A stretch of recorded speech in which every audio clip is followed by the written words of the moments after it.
বান্দা বলে আল্লাহ 1 বছর নয় 2 বছর নয়, আমায় অনেকটা বছর আমি 5 ওয়াক্ত নামাজ পড়ি নাই, 5 ওয়াক্ত নামাজ না পড়ে গুনাহ করেছি, মিথ্যা কথা বলে গুনাহ করেছি, কলেজের মধ্যে গিয়ে গুনাহ করেছি, ভার্সিটিতে গিয়ে গুনাহ করেছি, মোবাইলের মধ্যে গিয়ে গুনাহ করেছি, প্রেম করে গুনাহ করেছি। মাওলা গো গুনাহে ভরপুর আমি, গুনাহে ভরপুর আমি, গুনাহে ভরপুর আমি, গুনাহে ভরপুর আমি, গুনাহে ভরপুর আমি।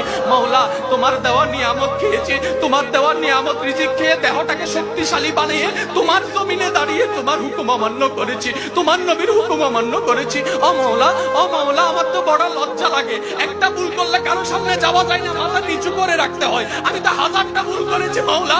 ও মাওলা আমি কোথায় যাব, ও মাওলা আমি কোথায় যাব? আল্লাহ পাক বলে বান্দারে পৃথিবীর শ্রেষ্ঠ উদাহরণ মায়ার জন্য, মমতার জন্য, দরদের জন্য, মমতার জন্য মায়ের উপমা দেওয়া হয়, মায়ের উপমা দেওয়া হয়। ও বান্দা তুই শোন, তুই শোন, কখনো যদি দেখিস তোর মায়ের দরজা তোর জন্য বন্ধ হয়ে যায়, তখন তুই এতটুকু বিশ্বাস থাকবি তোর রহমানের দরজা তোর জন্য খোলা আছে।